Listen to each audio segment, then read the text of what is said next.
dude, this is going to be, I already am in such a good mood today. Creative Tony and I had a very upbeat pre-show meeting. I'm feeling great. Creative Tony's feeling great, looking great. And then there's all of y'all. Hey, I want to start the show today by answering a question that I just saw Tony scroll by on the comment line. And then we actually have a ton of stuff to get to today.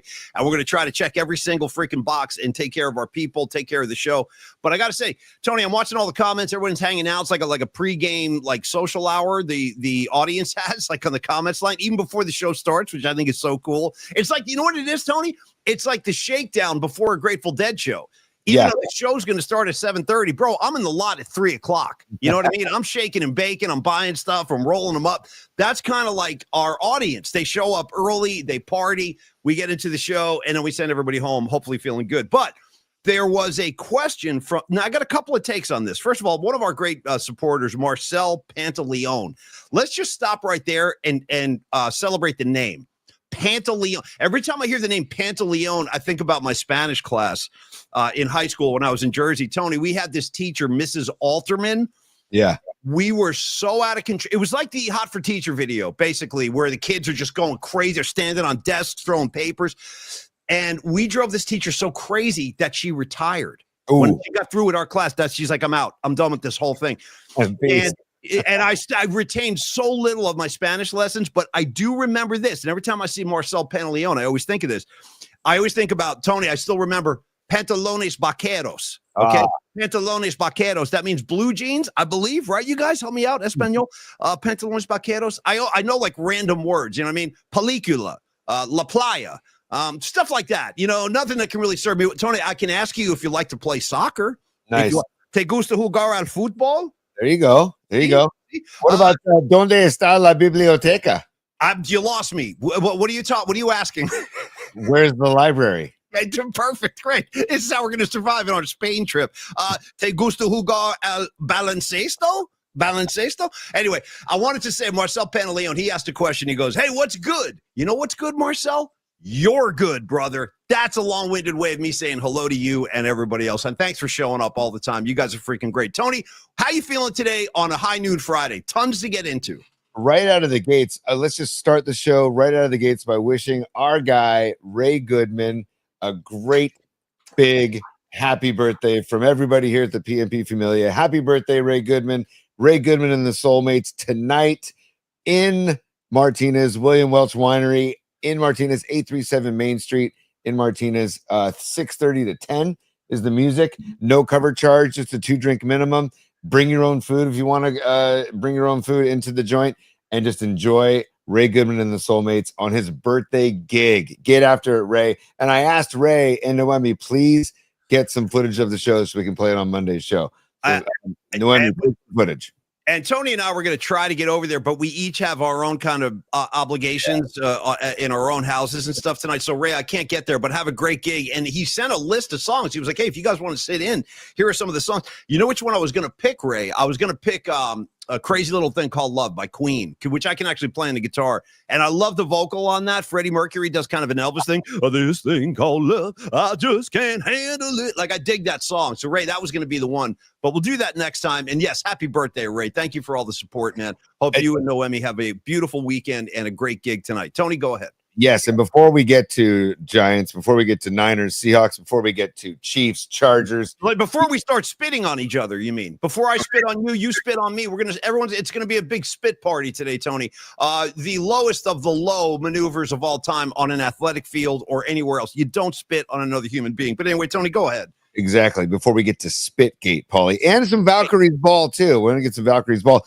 I just want to say that Ray Goodman shares his birthday with a couple of greats, man. Actually, a few greats, dude. He shares his birthday with Freddie Mercury, with Buddy Miles. So you're telling me I was just singing a Crazy Little Thing Called Love, and today's Freddie's birthday? Yes, today's Freddie. I didn't even know that. Happy birthday, Freddie. What a singer, what a talent, prancing around, dude, in the hot pants. I mean, he is, and arguably one of the most talented singers, not only in rock and roll, but I mean, that guy could sing any style, anytime, anywhere. Rest in peace, Freddie. Thank you for that, Tony. I didn't know that. And if you're welcome, dude. Buddy Miles, I said. Also, Bob Newhart, Raquel Welch, and Michael Keaton, Mr. Mom, Michael Keaton. Here we go. Mr. Mom, Batman, however you want to slice and dice him. I'm a Keaton fan, by the way. I support Michael Keaton. I've always liked him. Dude, I've always go back and watch Mr. Mom. It's a classic.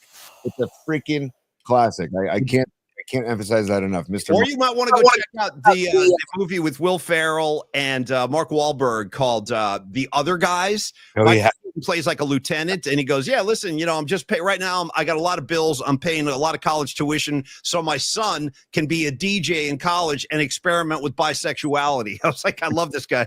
That's my guy. I'm paying like $30,000 a year so he can explore his bisexuality." Yeah.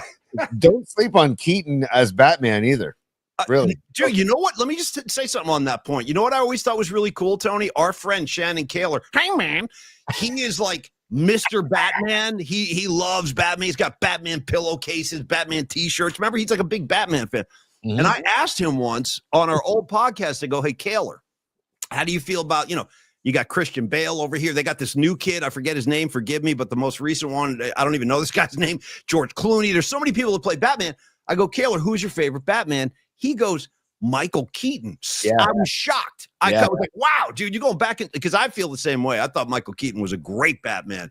And also shout out Jack Nicholson as a Joker for life. You know what I mean? Yeah. And also, I got to give love to John Joseph right out of the gates too, dude, because he says, "Don't forget about Michael Keaton in Gung Ho," which was Listen, we could go Keaton all day. I'll throw another one on the pile. This might be his funniest role of all time. Have you ever seen the movie Night Shift? Oh, yeah. Love brokers. Love broker. He basically plays a pimp with Henry Winkler. It's hilarious. Okay. Sorry. We got to sidetrack. Lots to get into today, man. And a lot of excitement. We're jumping all over each other. We're talking Michael Keaton. We're singing Freddie Mercury songs. We haven't even started the show. Okay.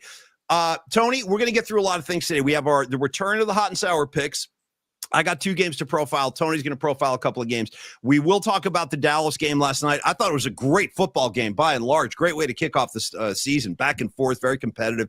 Dallas had a shot to win that game. Yeah, dude. Look at this. Shout out Don Peralta. You know what, dude? Why don't we do this? Let's go right into a stellar design read. Sid, the creator of this image, is our very own Dom Peralta, who is also the CEO and head of Stellar Design. So Don Peralta has been good enough to contribute this new artwork, kind of like a Chinese restaurant menu. I freaking love it. And the inspiration for this, just to catch everybody up, Tony and I last year, we were meeting weekly and talking about the show that we wanted to do this year, at which you guys are watching right now. We put a lot of planning into it, and we kick ideas around, and it all started at the House of Nanking in San Francisco. And we were sitting there and we were like, "Tony, you know what? Maybe we should do like football picks every week." And you're like, "Yeah, cool. What do we call it?" And we were sitting in the restaurant with the menus out, and I'm looking around and I go, "I don't know. How about hot and sour picks?" You know what I mean? Because we were in the restaurant and it stuck. So that's why we have that motif. And Dom, thank you for the new, I love the yin and yang thing at the bottom, bro. Give me that on a hat. You know what I mean? Actually, you're not kidding. That'd be a great hat. And I love the chopsticks too. And I love the actual steaming hot bowl of hot and sour soup right there in the middle of it. And Paulie, later on in the show, we're going to show everybody an actual hot and sour pick video from last year that we basically snuck into the Cow Palace and did a video. So we'll show you guys later on. Before we get into this year's hot and sour picks, we'll show you an example. I think it was week 10 of last year's season. We'll show you last year's week 10, our hot and sour picks video. It was such a great day. There's a lot to say about that. And we just walked into the Cow Palace like we own the joint. I mean, breaking every law in the book, just like waltzing in there. Like, yeah, we're here to shoot. You know what I mean? Everyone's like, "Who are you guys?" But they were really cool. Cow Palace people gave us run of the building. It was really neat. Okay. Paulie, before we go, hold on. Corinne is a super. I'm going to let you handle this, Paulie. It's your former partner. Corinne is as a super. Thank you, Corinne. Yeah, well, he's my former partner, but he's also your former colleague. I mean, we're all like intertwined over there. Tony, Paulie Mack, Brian Murphy, we're all part of the same big machine over there. But no, of course, no, Corinne, thank you. And I already talked to Murph today. I sent him a picture of Paulie Walnuts just pointing at the camera, and it says, "Happy birthday." So I did. I connected with Murph earlier today. I'm sure I would be willing to bet heavy money. And I don't know this for sure, but my bet would be he's playing golf somewhere right now. That's my guess, Tony. Would you back me on that? Probably playing golf on his birthday, right? Definitely. And probably in some pleated khakis. And oh, there's no question. He's rocking the cacks, bro. No question. Real quick sidebar, and then we're going to get to Stellar Design. I'll never forget. Murph and I also got into an argument about when I told him that he didn't have to wear khakis to work every day because he was wearing like pleated khakis. This is back in 04. We're talking 2004. I remember. Didn't maybe a sweater with a collared shirt underneath? There was a lot going on. He was very preppy back then. Yeah. I was like, hey, nobody's seeing you. You know, this is radio. Nobody's going to see you. You can come in like Radich used to roll in the best. Oh, sweatsuits, dude. Matching sweatsuits, top and bottom, stripes, everything. Yeah. I want to remember the name of like the 80s brand. It was like Le Cog Sportif or whatever. Beautiful.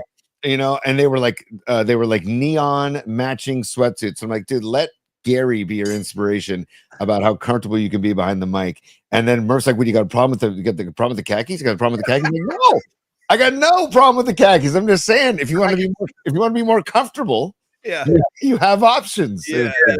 Yeah. Well, you know, I tell you the truth. Tony and I dress for this show exactly how we dressed to KVR. Tony and I have never been at the forefront of the fashion movement. I just dress as comfortably as I can every day, and it's most likely going to involve the color black. You know what I mean? That's all my stuff is black. Okay, Tony, back to Stellar Design. I want to talk about Dami Peralta, one of the most valuable cogs in the Polymac particle machine.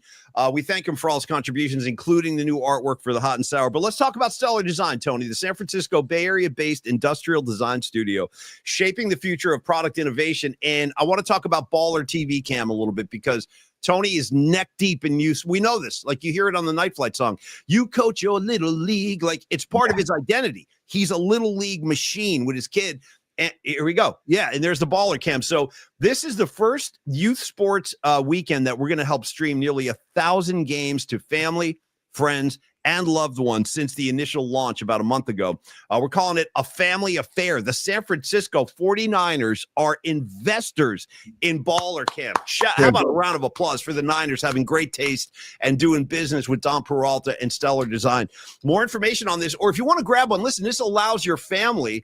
And a lot of us, and I'm one of these guys, like my family's all over the country. I got a sister in Virginia. You know what I mean? I got aunts and uncles in New York. There's just, it's the way of the world, man. We all have kind of tentacles spread out. So with Baller Cam, they can enjoy your kid's game regardless of where your family is. Maybe your parents are in Florida. Maybe your parents are in Portland. You know, they can tune in with Baller Cam and check out all the games, Tony. Go ahead.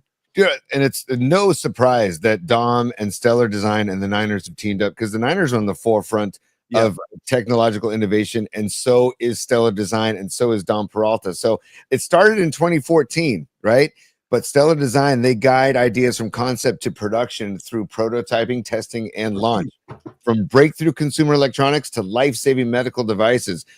We talked about New Rava, right? And the work that they're doing with New Rava. I'm doing work with New Rava in my house, by the way. I'm a big New Rava guy now. Thank you, Dom, for the donation, because I'm neck deep in New Rava. That's you're thinking about the leaf cleaner. You're talking about the leaf cleaner. I'm talking about Nurava for the epileptic seizures. Oh, sorry. No, you're right. 100%. Sorry. No, I'm not doing epileptic seizures. What's the plant cleaner called again? I'm forgetting. Dom, help me out. But anyway, I love that. I love the piece. Goha plant care. Goha, bro. I'm a Goha guy. Sorry, Tony. I stepped on you. Go ahead.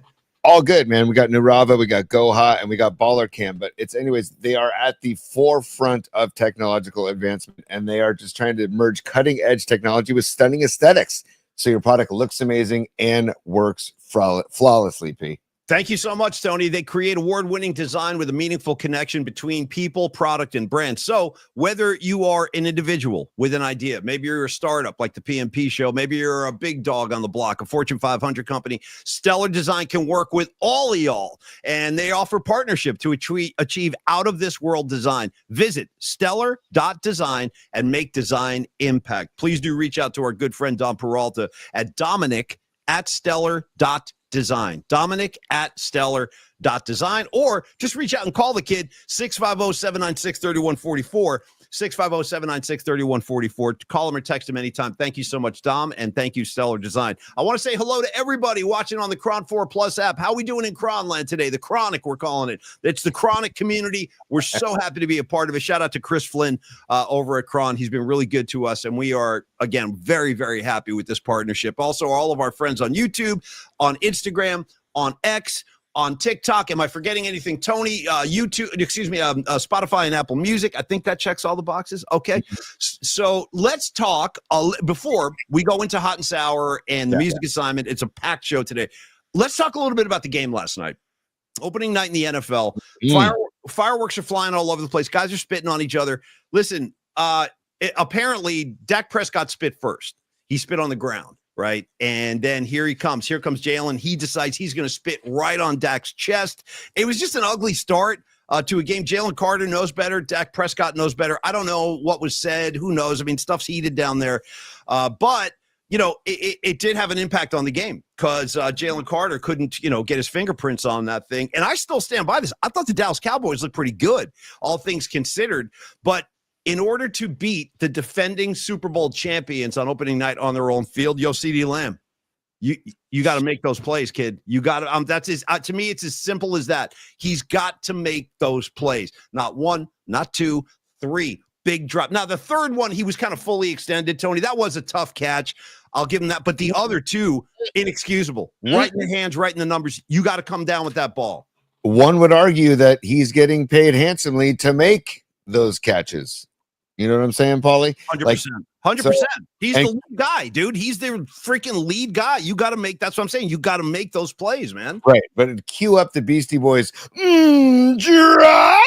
Because, dude, three biggies, man. And I felt Rags' pain last night. So did I, dude. Rags. I wonder how my guy's holding up today. I look over. There's a comment for Rags right now. Let's put the X in sex. I have no idea what he's talking about. But Rags, that's just Rags being Rags on a Friday. I was thinking of him last night, though, too. It was a brutal, and dude, by the way, after the spitting of Jalen Carter, after he spit, I was like, you know what? I'm now pulling for I already had the Cowboys plus 8.5. Yeah. But I by the way, plus 8.5. Let's go. It was too good to be true. It was doing the 8.5. It's like, dude, I'll take that right now and twice on Sunday. Shout out to the Dallas defense. I thought they did a pretty good job stopping the run. And dude, shout out to Dak. He looked great. I thought he looked great. I thought he looked better than he did last year. I mean, he was laying balls right on the numbers and really competing. I thought Dak Prescott looked very good last night. Paulie, I'm looking forward to laying giving 3.5 points in my Chiefs tonight. So Chiefs Chargers, buddy. So the Chiefs are giving away 3.5 points. So remember, I said I would take Dallas plus 8.5, and I'm going to take the Chiefs minus 3.5 tonight. So Tony, have you forgotten about the defund the Chiefs movement I'm trying to start? Defund the Kansas City effing Chiefs. I'm at the forefront of the movement. Anybody want to join me? I'm right here. Let's march down Market Street with banners. Defund the Kansas City Chiefs, even though Creative Tony's going to bet for him. Listen, I think the Chiefs are going to have a bumpy year. I really do. And there's some science behind this. Let's just remember, last year, the Kansas City Chiefs, they had had their usual thing, home field throughout, but all those wins were one-score games, dude. They were barely squeaking by games. The usual phantom pass interference calls, the usual phantom holding calls, helping them move down the field. This is why I object to the Chiefs so much. They are coddled by the NFL. They are coddled by the referees. It's all I'm telling, and I'm not even a conspiracy guy in any way, shape, or form, but Taylor Swift is involved in this. They want viewership to go up. It's like, it's too much, man. So the NFL holds their hand, and I'm saying the Chiefs are not as good as they were 3-4 years ago. They're just not. Well, the only person I'm rooting for on the Chiefs is Elijah Mitchell, as we talked about yesterday. But Paulie, again, I'm going to put the money on the Chiefs tonight, but if they lose, I'm stoked. And if I lose the bet, I'm stoked. And if they happen to win and I win some money, then I'm stoked again too. It's a win-win situation. So go Chargers. But if the Chiefs happen to win and cover, then I get some dough too. I'm going to just throw this out there, Tony, as a counterpoint to your thing. And Tony knows what he's doing. You know what you're doing. It's not a bad bet or anything. But I would say this: Jim Harbaugh. Just again, keep this in mind. Jim Harbaugh is 5-0 in the NFL on opening days. Never lost his first game in the NFL. 5-0. Number two, I just have a feeling the Chargers might flat out win this game tonight. I'm not even with the points. I think they might flat out beat Kansas City. Harbaugh's guys are going to be ready to go. They're going to be ready to go. And the Chiefs, their whole thing is, hey, we're going to reclaim our throne. We're here to show everybody. Dude, the AFC is a freaking junkyard dog fight. There are so many good teams from Baltimore to, just count them up. Buffalo, they're all over the place. There's competition all over the place. So watch out, Kansas City. I think they might take an L tonight. I really do. And how about Sunday Night Football this weekend? Sunday Night Football is Bills and Ravens, dude. That's going to be a dogfighting. The Go, fist fight. Bill, Yeah, man. brawl. Yeah. And you know what? Again, watching that America's team on Netflix. I'm on finished episode 4 now, and there's all the Bills coverage with the Jim Kelly coverage and stuff. And it's like my heart goes out to every Bill fan in the history of the NFL, because I couldn't imagine going through what they went through, man. 4 times, dude. Like, and you just feel for Jim Kelly, you feel for Bruce Smith, Thurman Thomas, all these guys. So anyways, I'm like, the Bills are one of those teams that I root for forever because I want them to get a ring. Kind of like the Milwaukee Brewers. So go Bills on Sunday. How about this, Paulie? We are in day 2 of 5 straight days of just wall-to-wall football, dude. So like, this is great, man. We got Chiefs Chargers tonight, and we got the college slate tomorrow. Then we've got NFL week 1 all damn day, and then Monday Night Football. I mean, it is like, this is hog heaven, as my dad used to say. This is hog heaven. So we can get into the Chiefs and Chargers a little bit later, Paulie, but I also want to get into the Niners Seahawks as well at some point during the show. And can we tip our cap to the Valkyries when we get a moment in the show too, Paulie? Because I want to 100%. Why don't we do that right now? Talk Valkyries right now, and then I have something I want to show you, and then we can get into the Niners Seahawks. But let's start with the Valkyries. Good call. They clinched the playoff spot. It's the first time in WNBA history that an expansion team has actually made it to the postseason. So congratulations to the ladies of the Valkyries, man. They found their way to the postseason, and shout out to the Valkyrie fan base.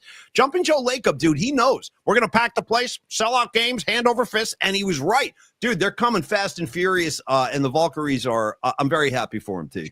I'm ecstatic for them too, man. And the scene at Chase, it's purple everywhere, or is it magenta? I don't know what you call that color. It's like it's like a soft purple. Yeah. Maybe it's a lavender, but I like that. Give me some lavender, bro. Good. It is a lavender, totally. Yes. And by the way, dude, anytime you walk by a fresh lavender bush, if you don't stop and like rub your hands on it and then just smell your hands, you're missing out. You're missing out. Do yourself a favor. Next time you see a lavender plant, stop and smell it. Anyways, according to, and Neil Donardi swears by the Valkyrie fans that come to Longbridge. He said they are so passionate and they love their pizza too. So we can talk about that later when we talk about Longbridge pizza. But Paulie, dude, most wins by an expansion team, 23 wins. Dude, sold out all 21 home games. They averaged over 18,000 fans at home. The most ever by an expansion team. I mean, no, excuse me, most ever by a team in WNBA history. That is just incredible stuff, man. The only bummer, and dude, credit our guy Alex Simon. I read it on SFgate. Alex Simon at the SFgate. I read his article today about how they're moving the playoff game to the SAP Center in San Jose, because before they ever even agreed to bring on the Valkyries, they booked this event at Chase Center. It's an international tennis event, and so I guess they can't get out of it. So they got to move it to San Jose, which is a major bummer. But I don't want it to like tarnish what the Valkyries are doing and what Lacob's doing and what's going on. I don't like it. I got to tell you, if I'm a Valkyrie fan or if I'm a player, if I'm a coach, I don't like that. And by the way, shout out to the 1975 Golden State Warriors who had a similar problem. Dude, they got kicked out of Oakland because like the Ice Capades came or something like that. I'm not even kidding. So they had to wind up playing. I think they clinched the championship in the Cow Palace. Believe it, in 75 with Rick Barry. So you know, this stuff does happen. It's not totally unprecedented, but I got to say, it's very unfortunate. And why not? You know what, dude? Why don't we kick the tennis players down to San? You guys go to San Jose, pack up your rackets, get your little headbands, and drive down 101 to San Jose, because this is Valkyrie's country, Holmes. I feel like very defensive about this. Like, they've earned the right to play in their own building. And you just said it. The fans have spoken. Listen, the fans have spoken. There is an appetite for WNBA basketball in the Bay. That cannot even be debated, as Tony just talked about all the sellouts. So I feel like they've earned the right to play on their own floor. Like, I would not be happy about this if I was a player. I know they're going to roll with it, and they'll go down to San Jose, and I hope it works out. But I don't like it. I don't. I think that the tennis people should pack up and split, not the Valkyries. I totally agree with you with everything you're saying, Paulie. And I'm wondering if I'm in that. I don't know. What's the difference between, if you're in an international tennis event, what's the difference between going to Chase and SAP? I guess they can market it as you're in San Francisco versus San Jose, but San Jose is the tech capital of the world. I don't know. It's just a bummer, but congrats to the Valkyries. And another question real quick, and I'm not being sarcastic. Why wouldn't they consider moving? And I'm sure there's got to be a reason for this, but I wonder why they wouldn't consider just playing the game in Oakland at the Warriors' former gym. Like, take it over to Oracle. It's a lot closer to San Francisco, obviously, than San Jose. Why do we got to go all the way down there? Take me across the bay, dude. A lot of good vibes in that building. Championships are won in that building. I don't know. Is there bad mojo between the Warriors and Lacob and Oakland? I don't know. I don't acknowledge them. That's the East Bay. I turned my back on. No, I don't know. Okay, it's a good question. I don't really know. That's just a guess. I have no idea, but that's just a guess because this San Jose is on this side of the bay. I don't know, but I'm very happy for the Valkyries. Me too. And one last thing. Sorry, Tony, real quick. One last WNBA note. I'm sure you guys all know this, but just in case you've been under a rock, you missed it. Caitlin Clark, sadly, is injured. She's going to miss the entire postseason, and that's unfortunate because she's kind of the Michael Jordan figure of the WNBA right now. Like her, dislike her. I like her a lot. I like Caitlin Clark, and she gets her ass kicked every time she plays. They're roughing her up. They're throwing elbows. They're kneeing her. It's like, you know what? I don't like that, the way they're like being abusive of her, but she's a baller. She doesn't complain. She goes out there. She hits her shots. So it's unfortunate that she's going to be not part of the landscape going. And I've watched my fair share, dude. I like the WNBA. I've watched my fair share of games. Me too. How does your daughter feel? Is she into it? Yeah. And I like that there's a lot of chippy vibes on the court. Like it's like the NBA in the 80s. It's like Pistons Celtics, and we're not kidding. Go ahead, speak to that, T. And I'm also loving how Caitlin Clark, she just takes a beating and then just says, you know what, I'm going to drain threes in your eye. She's been hurt off and on all season, and I think a lot of it has to do with what she's been dealing with. But it is a bummer for just the WNBA altogether that she's going to be missing the playoffs because she's such a freaking talent. Man. I like watching her play flat out. I enjoy watching that lady play. I do. And she's like the Steph Curry of the WNBA. Yep. And people come to see her no matter where she's playing. If she's on the road or at home, people come to see her the same way people come to see Steph. And by the way, we had a meeting yesterday. Dubs basketball, it's not far away. We're about like 7 weeks away from Dubs hoops, or 6 weeks away from Dubs hoops. So, dude, this is a great time of year, Paulie. We got Giants ball at St. Louis. I'm not feeling good about the weekend. I got to be honest. What's with you? Giants are playing great baseball. You're getting very pessimistic about the Giants right now. What's going on with you? I love the vibe and I love what's going on. I'm just not liking the vibes on what I see. You know what? Hey, let me just say, blank St. Louis, dude. Blank them. You remember what they did to Will Clark? You know what I mean? Ozzie Smith over here throwing the boot, kicking him, coming to get, dude. And shout out to Will Clark for fighting like 5 guys at once. You know what I mean? Like, it took a little while for the cavalry to come, but Will Clark ain't taking mess from anybody. Just throwing hands, dude, headlocks. Back in the day, dude, baseball fights were legit, and that was a great one, dude. And that bad blood to me still exists. Why would we, dude? When I was still part of the KNBR machine, Brian Murphy and myself went to St. Louis, I think was it 22? I think it was 2022.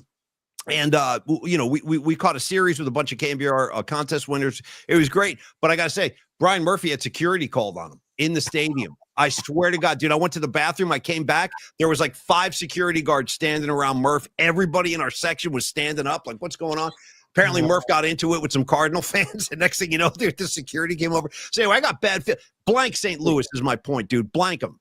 That's why I love Murph. And also, yes, can I just give a tip of the cap to Candy Maldonado flying in with a haymaker in that brawl from right field, dude. And blank Jose Akendo forever. Blank Ozzie Smith forever. Yeah. Yes, blank the Cardinals. I'm just saying, Paulie, on paper today, we have Carson Seymour today, Verlander tomorrow, which Verlander's been pitching well of late, and then Kai Wei Tang on Sunday. So on paper, star. He's a Kai Wei star. Yeah, Deep Purple. Dude, Kai Wei Tang is the hardest part. Kai Wei to hell, dude. I'm on the Kai Wei to hell. You know what I mean?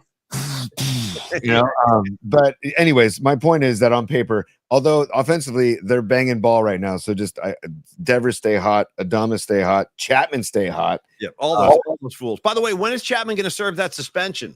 Good question. I think it's ridiculous that he even has to deal. Joke, dude, because he pushed a guy. Now we're suspending guys for getting put. Oh, hey, how about you suspend Freeland for starting the whole mess? Yeah. Hey, Freeland, don't give up a tape measure shot to right field in the first place. And if you do, and dude, by the way, Devers never, if you watch the replay, Devers never looked at him. Devers didn't say anything to him. He just stood and watched a majestic thing of beauty sailing into the right field bleachers. So it's like, hey, dude, Freeland, you just got your ass handed to you. Take it like a man. Ask the umpire for a new pearl, get back on the bump, and get ready to go. Dude, you're 3-14 on the season. I don't want to hear it, man. If anybody should have gotten suspended, it should have been Freeland for starting the whole mess. Dude, Chapman is just backing up his boy. And I loved how all of them came out.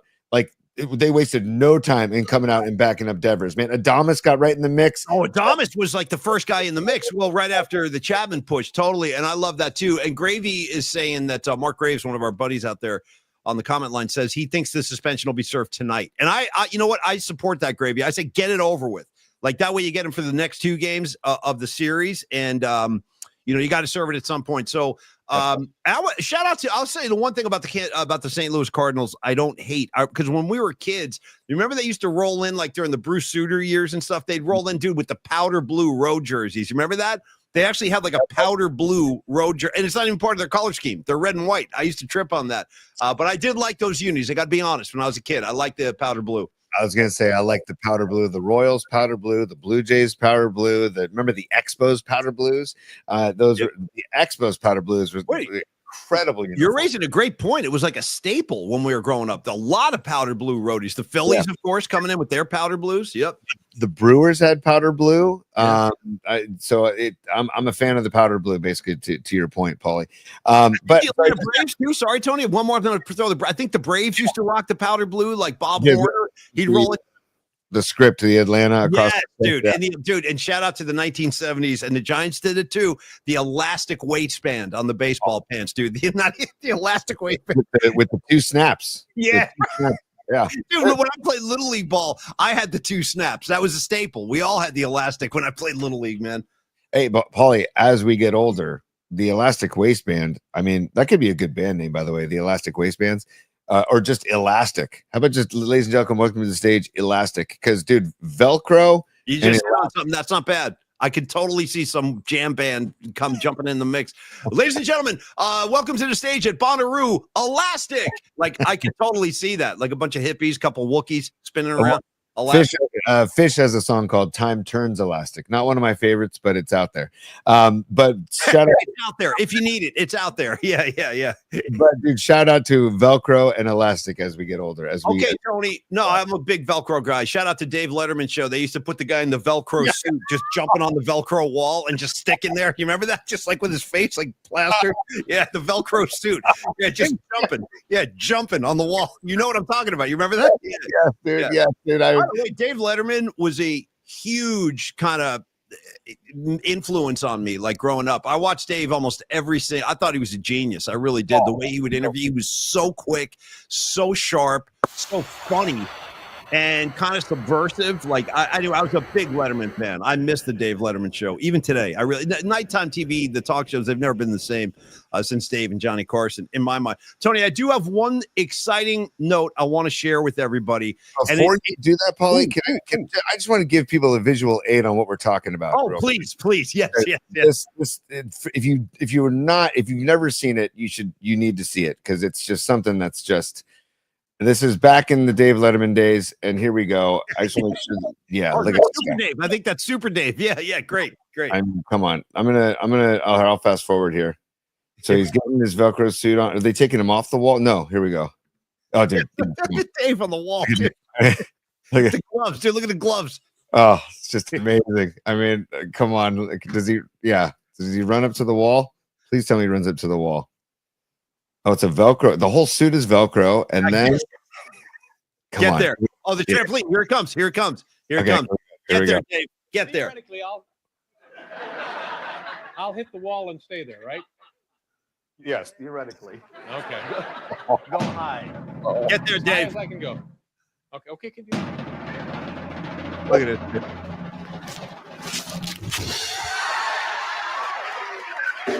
Dude. You know what, man? That's my kind of TV right there. That's my kind of comedy. I don't know what it is, but that rules. Look at that. That's Dave Letterman plastered to the freaking wall, man. We had it good growing up. I'm telling you, we had it good. We had it really good growing up with our TV selections, man. And great work, Tony. That's creative Tony on his toes, dude, slicing and dicing. I spit an idea out, bam, he brings it to you. Okay, There is one very exciting historical piece of news I have to share, and it's going to require you, Tony. And we're not doing a bookmark segment, don't worry, but I have something in bookmarks about our dear friend Kate Scott, and I want you to share it with everybody. Go to bookmarks, scroll down like maybe 3 or 4. It's a couple deep, but when you find it, put it up because this is fantastic. And our girl Kate Scott continues to soar to the new heights, man. She truly is. She's a pioneer. She's a trailblazer. She's a groundbreaker, and we have a very important piece of information as soon as Tony finds it. Yeah, let me grab it right here. Stand by. No Stand sweat. by. Take your time. I have to get past the rags workout video. That's a good one too. Keep that one around, by the way. We might need to go back to that at some point. I gotta recap. There it is right there. Okay, here we go. Yeah, bring this up. This is so exciting. Yeah, this is Kate. We got to get her back on the show too. We will. Yeah, for sure. We had her on as one of my favorite episodes that we've done, and this is episode 163. And that Cape Scott visit was one of my favorites. Here you go, Paulie. Keep that there, and I'll read this to you if you can't make this out. So this is our girl Kate Scott, our former. When she worked on the Murph and Mac show, she was a sports update voice. Now she is a leading voice in the world of sports broadcasting. This is Kate Scott. She's been assigned to call the Vikings Steelers game on September 28th for Westwood 1. That's the official network that broadcasts, official network partner of the NFL. They do all those radio games. She will become the first female play-by-play announcer to call an NFL regular season game on the network. Again, more ground being broken by Kate Scott. I just want to applaud that and tell you I love you so much, Kate. I miss you, but I'm also so happy for you as you continue to ascend. Just know out here in San Francisco, you have so many fans, so many people that love you. And I feel proud. I'm so proud of her, but I'm not surprised at all. I'm telling you, dude, this is one of the few times in my life I saw something and I recognized it right away. I go, Kate, you're a freaking, I'll never forget this. I walked into her sports update studio one day, opened the door, and I said, Kate Scott, you're a freaking star. You're a star. Good luck on your way up because you're going way, way, way up. And obviously she is. So round of applause for Kate Scott, everybody. We love her so much, and more ground being broken. How great is that, Tony? Kate Scott, kicking ass. But like you said, you're not surprised because she's such a badass. She's such a professional. She does her homework. Her presentation, and her personality. Like, she's so likable. And she's also really funny too. She is very funny. She's and by the way, off the record, when she's not working, she is a great hang. She is a great, like, we've hung out a few times, man. She is really funny. It's a great call, dude. And by the way, just because we mentioned it, I feel like those that didn't see it. Oh, hold on a second. I'm gonna just, because it's a Friday, vibes are out there, Paulie. I'm just gonna share it again for those that didn't see it in the past. Okay, we're just gonna share it again. This is the Rags workout video. This isn't Rags, but when I was perusing through Twitter the other day, I thought it was our dear friend Rags in on the East Coast. Here we go. Yeah. There he is. That's Rags, dude. 100%. That's Rags. This is my boy doing great. That's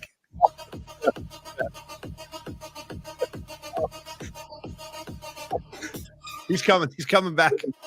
Yeah.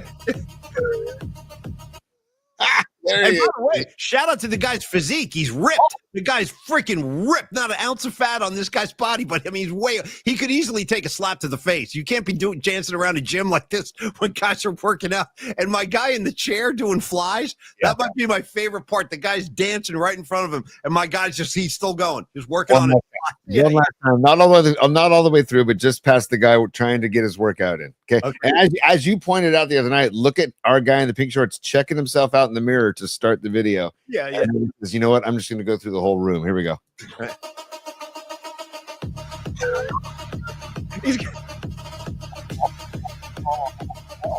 All right, Tony, stop for a sec. I'm starting to pick up new subtleties here. So if you can back this up one more time, shout out to my guy in the far left in the white sleeveless tee. He's just baffled. He's just standing there frozen in his tracks. I never noticed him before. He's just staring at this guy. Look at my guy in the white tee.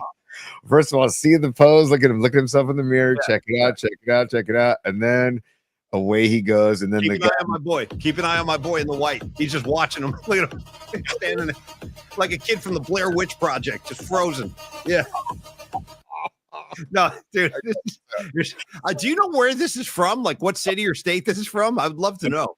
I'm guessing East Coast because it's just there's an East Coast vibe about that guy. I don't know what it is. I was guessing like Los Angeles because I feel like on the East Coast somebody would have like shoved this guy, like get out of my effing way. Everyone's so pissed off on the East Coast, like. But maybe you're right. I don't know. Whoever that guy is, you're a legend. Keep dancing, brother. Keep dancing, man. Okay, so dude, NorCal Refrigeration and HVAC is saying Jersey all the way. I could also see it being like South Beach, Florida, right? Okay, right? yeah, that actually makes a lot of sense. I'm a big South Beach fan, dude. Shout out to South Beach, Florida, the streets that Tony and I rolled across. Dude, that might be one of my favorite like sports trips I ever took in my life. And we took a lot. We went to a lot of cities. But dude, I had no idea I was going to mesh with Miami the way I did. I fell in love with that town. And when we went down there, Tony, had you ever been there prior to that Super Bowl trip? Yeah, I was there for when Fish did their Y2K New Year's thing. Wow. In the city of Miami? I went to South Beach, and then that new area. Wynwood. Yeah. That area. Remember, I went into the record store. I bought I found the Miami Vice soundtrack on vinyl in this record store in the town the district called Wynwood. It's like the hip area. But we had great dinners there in that district, and then just like you said, stroll in South Beach. Oh my God! And also watching Greg Papa just run the show at that, I forget the name of that famous bar on South Beach. And by the way, respect Greg Papa. We're thinking about you, buddy. Get well soon, and hope everything is going well with you, my man. Love you, G-Pops. Love you. Onward and upward, buddy. You're gonna be fine. Just keep fighting. Keep fighting. Yep, exactly. But anyways, just watching Greg run the show in South Beach was fun, and hanging with John Lund too, our Bay Area Sports Collective brother. That guy, John Lund. Watch out! No, yes. when it comes time to party, you make some space, clear a path for Johnny Lund, bro. He's like a sleeping dragon, dude. You take him off his leash, watch out. He's spitting fire, dude. He's slamming. Johnny Lund knows how to party. That's all I'm saying, bro. Tropic Thunder, was that the name of the thing? Sleeping Dragon, was that the name of the gang? No, but you're close. It's something dragon. It's something dragon. It's not sleeping. It's very close though. With our guy Tom Cruise with the big hands, dude. Hey, by the way, look at this, Nicky DiFrancesco, and he's got the Sharks logo. Nicky D, look at you, but he's a super today. Yeah, and without a comment. So I just want to say, Nicky D, thank you for the super, brother. And dude, Nicky D, just see the grateful cheer card behind me that Dom made for our Giants game out at the Giants Cubs, on the 26th. That was the Learn with Los night. Yeah. Dom made those cards. Grateful on the front, on the back is the Polymac Particles logo. Nicky D bought himself one. You can get any of those on our merch store, which is in our bio on our YouTube page. There's a bunch of links, and one of the links is for our merchandise store. Thank you so much, Nicky D. And also, meanwhile, here comes Phil Dawson to my rescue. Also, one of the great picture icons of all time. Just got a picture of Phil Dawson's face. I love that. He goes, the name you're looking for is Flaming Dragon. We are Flaming Dragon. Tom Cruise is like, oh, okay, Flaming Dragon. F-face. Do me a favor. Why don't you guys take a step back and literally blank your own face? Just yelling at this guy. I will rain a scorched earth, mother effer. Just yelling. He goes, how about I send you a hobo's blank cheese? Oh, it's yelling at this guy's like looking at the phone. Oh, okay, Flaming Dragon, blank face. How about I send you a hobo's blank cheese, dude? Oh my God, Tom Cruise really needs to make a full-length movie on that character. Just give me more of that guy, dude. The Hollywood agent. Any chance you got your hands on some to show us, Tony? I would love it to peek. Yeah, I would argue that that's his greatest role ever. I would too. I would too. Certainly his funniest role. Certainly his funniest role of all time. I mean, dude, give me some. There he is. Is there any way you can give me just a piece? Can you give me? I don't know. We might get pinged for it. You know what I mean? Oh, okay, good call. Good call. Let's stay away from that. We gotten in enough trouble as it is already. Dude, again, Tony, that's the thing. You put Tony and Paulie in the same room doing one thing together, like there's going to be trouble. There always has been, and there always will be, dude. There's going to be trouble, and we've been reprimanded by the YouTube higher ups multiple times, Sports Flash, and this is not from the Robot Centaur Sports Desk, but maybe it is one of the colleagues of Robot Centaur. Monty is checking in on the chat saying that CMC is a participant at practice today, and that Vic Tafer is reporting that CMC is a participant in practice today. Great news across the board. I didn't think there was anything to worry about there. Just be precautious. You never know, just whatever. But good to hear CMC back in practice today. I expect to see it fully loaded and ready to go. Let's get into it. This is the time. Let's transition. Let's talk Niners Seahawks for a few minutes as we get ready for opening day up in Seattle. First of all, that it doesn't surprise me that much. I saw the report yesterday. I think we all kind of held our breath for a second when you start hearing about what is it with calves down there? Juwan Jennings, Christian McCaffrey, cut the crap with the calves. Come on, are you Jennings with the calf? Really? Was there ever a calf? I don't know. I don't know. I don't know if there was ever a calf. That's a good question. I mean, it was the contract calf, as people were calling it, because all of a sudden, hey, he's back on the field because the Niners said, "We'll play hardball. We'll put you on the IL. We'll put you. We'll bring in Kendrick Bourne. We'll bring in Sky Moore. We'll bring in Valdez Scantling.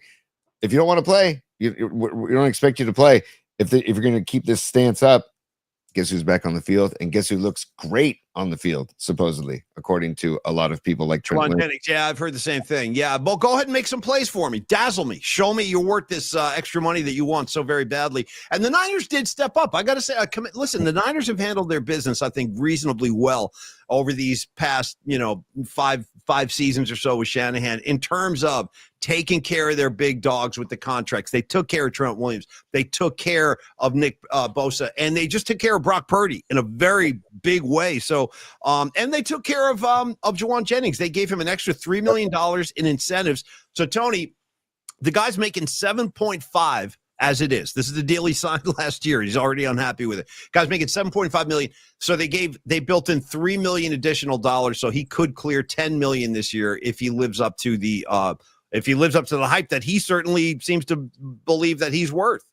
I love the incentive laden deals because it's like, hey, if you produce, you get paid. That's great. I love it. That's a win-win situation for everybody. Everybody wins. If you like, and tip of the cap to Juwan Jennings, if he goes and has that season where I think it's if he gets 6 TDs, he gets an extra like $660,000 or $70,000. If he gets like 60 catches, I believe gets a bonus and a certain amount of yards. Like, go for it, dude. Get it. And if you get, by the way, in that America's Team documentary again, that's on Netflix. Keep talking about it. No, I've watched every episode. I'm ready. Let's go. What do you need? I just watched about the Emmitt Smith holdout, right? Yes. That was after 92. After their first Super Bowl? I think he held out right away. Yeah. Yep. It was after 92, but he was also the NFL leading rusher 2 years in a row. Mm-hmm. And he was under a rookie contract. So when the rookie contract ran out, he's like, pay me. We just won a Super Bowl. I'm literally the NFL's leading rusher the last 2 seasons. Pay me. Juwan Jennings didn't have that type of season last year. So let's slow your roll, Juwan Jennings. Get paid when you produce. You had a good year last year. Good, not great. 17 games, 77 catches, 975 yards, 6 touchdowns. Yeah, 6 is, okay, it's nice, but it ain't dazzling. I'm not like, I've seen better, It's a good year. It's a good year. It is a good year.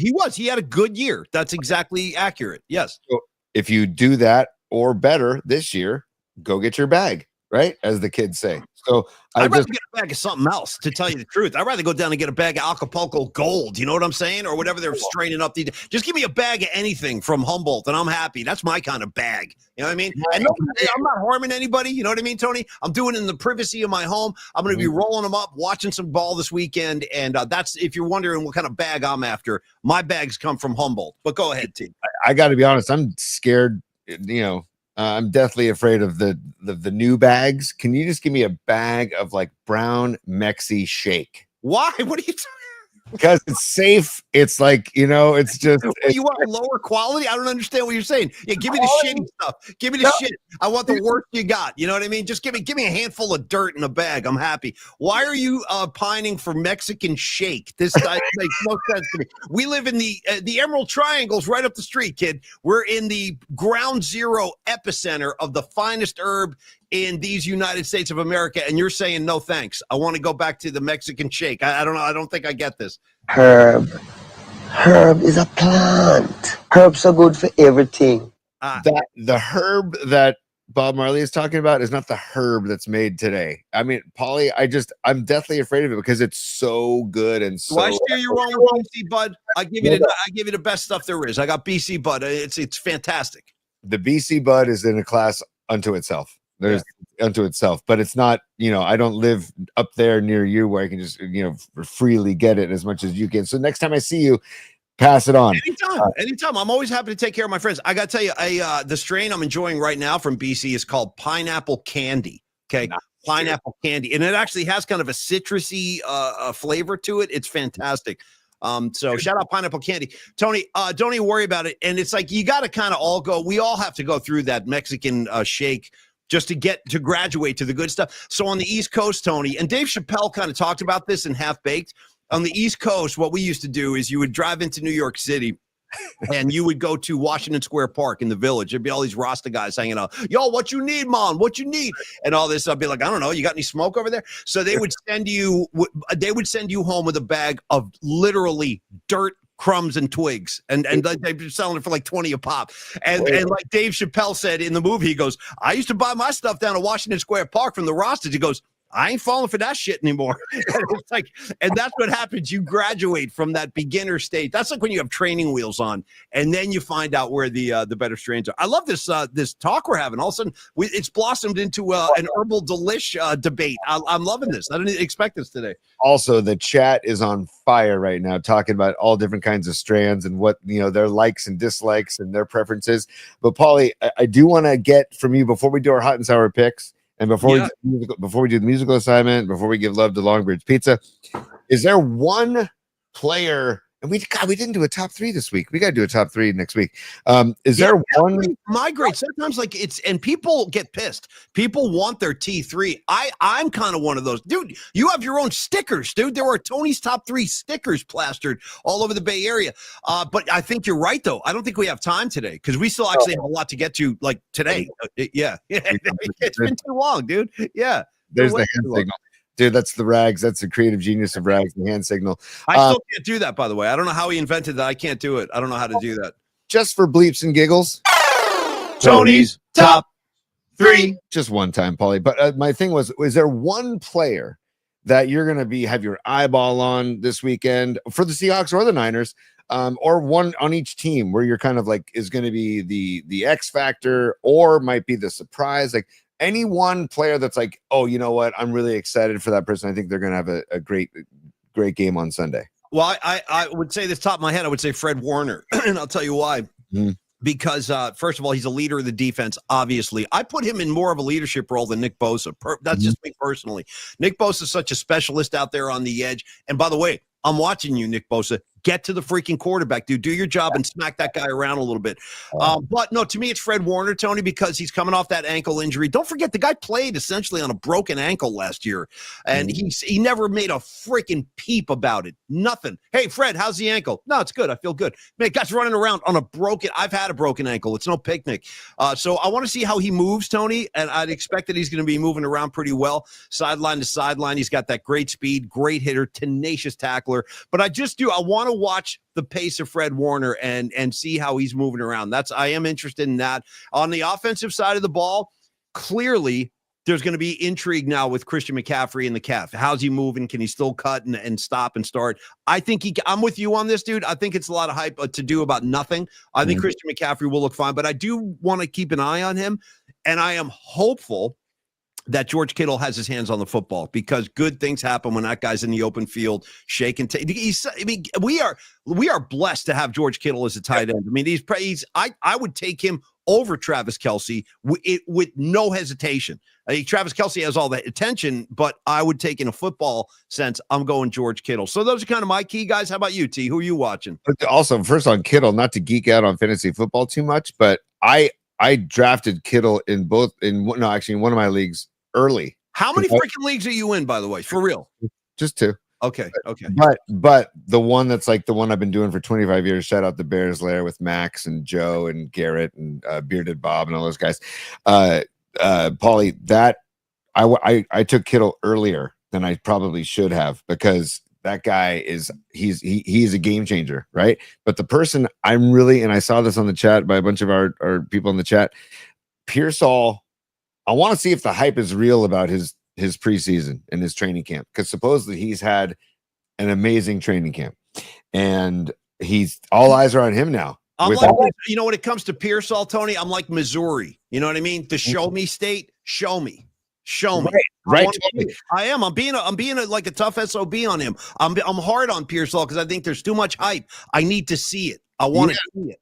Yeah, and but what I'm hearing is that he's at a great camp, so I want to see if he lives up to that. And you know, let me musically, I would go. I'll go Steely Dan on you, Paulie, because I know you don't like Steely Dan. Ricky, don't lose that number. Maybe if you stink out the joint on Sunday, maybe go back to number 14 for week 2. You might use it if you feel better. Boom, boom, boom, boom. When you get home, boom, boom, boom, boom, boom, boom. With the chimes going and stuff. Come on, man. Chimes. You're throwing chimes at me. Come on.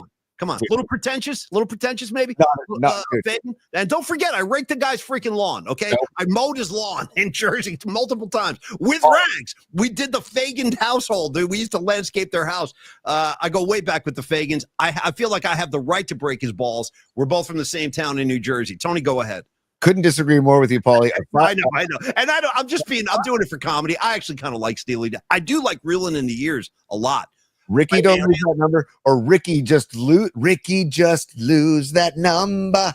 And it's the only one you know. You might use it if you feel better. Boom, boom, boom. The chimes. Here we go again. I know. Yeah. Paulie, a well-timed chime is like gold. Well, right? you want to talk chimes? Let's talk chimes. Listen, first of all, I'll tell you, do you want to know who's using chimes effectively? The late Neil Peart from Rush. Yes. You can't get through Xanadu or the Trees without some chimes, dude. He's raking the chimes. So it's not like I disavow chimes. I just disavow the Steely Dan chimes for comedy. Yeah. Fine. You got me. Yes. Paulie, I will say, though, I'm a little worried about this Seahawks offense against this Niner defense because we'll see how the secondary is going to hold up against Njigba, right? And Darnold, I feel like Darnold's going to be playing with with his pants on fire with like an added purpose because this is his former team. He did say that he had a hell of a year last year with the Niners, but he's like, hey, let me show you what I got now. And then also Kenneth Walker, dude, that guy is a force. That guy is a freaking bowling ball, man. So it's going to be this game. And Mike McDonald is a defensive-minded coach, too, because he's former D coordinator Baltimore. He's going to have some tricks up his sleeve for the Niner offense. It's going to be, I hate to say it, dude, but like it could go down to a Moody field goal. And by the way, Jason Myers, the kicker for the Seahawks. Go ahead. Can I just tip my cap to the Seahawks and say, oh, you actually you keep your kicker around for a little while, dude. This is his 7th season with the Seahawks, and he's consistent every year. So I'm just saying, I hope it doesn't come down to a Moody kick, but it might, Paulie. And on the road in Seattle with the pumped-in noise, it's going to be. It's going to be a dogfight. I think. I do not. You're raising a lot of great points, Tony, and I feel you on each and every one of those, man. And I don't disagree. I think it's going to be a hard fought game. It ain't like the Niners are going to go up there and roll them. I think it's going to be pretty competitive, actually. And your Moody thing, dude. I hope it doesn't. The whole Bay Area is going to our blood pressures are going to spike if he comes trotting out there late fourth quarter with a kick to win the game. But we'll see. Let this thing play. You know what, Tony? It's probably a good time for us to transition. Let's bring back the hot and sour picks because we still have to get to the music assignment, and then we got there it is, Tommy. All right, so this is the new logo for our hot and sour pick segment. I will have musical accompaniment hopefully by next week. I have a good idea for a song for an open for this segment, but it's not recorded yet, so hopefully we'll get to that by next week. But in the meantime, please do enjoy the visual of the hot and sour picks, the menu. Tony, why don't you go first? Now, if this is a new thing, what you want to set this up? You said you want to do the Cow Pals piece? Yeah, go ahead. Yeah, let's go back and show everybody. Last year, every week during the season, we went to a different location and filmed our hot and sour picks. The first week was at the House of Nan King while we were eating hot and sour soup. That's where the name came up. Why don't we call them the hot and sour picks? Because hot, if you have a few hot weeks, you got the hot picks. If you stink, then your picks are sour. Hot and sour picks. There it is. So, Paulie, if you'll allow me, I think we should show our week 10 is the one that I picked out from the Cow Palace. Sure. So, I'm going to share this. This is what we did. This is basically last year. This is week 10. And And I can't stress the cojones on Creative Tony and Paulie Mack. We just waltzed into the Cow Palace again, like we had every right to. We were essentially trespassing. Okay, we could have been cuffed, but we just walked in there and said, "No, we're just here to shoot some video. Don't mind us." Yeah. the doors were wide open. Honestly, We walked in. I figured they wanted us there. Yeah. Towards the end, by the way, we ran into somebody. I have his business card somewhere, but somebody that works there, and he's like, "Hey, can I help you?" Yeah. Is there something I can do for you guys? No. We're good. Thank. Although, do you have any water? Do you have any bottled water? You can bring us a couple of drinks. No, just kidding. We didn't say that. Go ahead. Here you go. Stand by. Here we go. Oh, hey, Creative Tony. Come on in. We're here at the Cow Palace today, and I'll tell you why. We're going to deliver the hot and sour picks, but I just felt a little pang today. Something told me, get back to the roots, man. Get back to the location of Paulie Mack's first ever rock and roll concert. True story happened right here in the Cow Palace back in 1979, man. Right over here, Creative Tony, pan to your left, that's where the stage was. You see those stacks of wood. Paulie Mack sitting right up here to the left in my seats. It was Kiss, 1979, but certainly they're not the only band that's played here at the legendary Cow Palace. You ever heard of the Beatles? Yeah, the Fab Four. They played right over there. So did the Stones.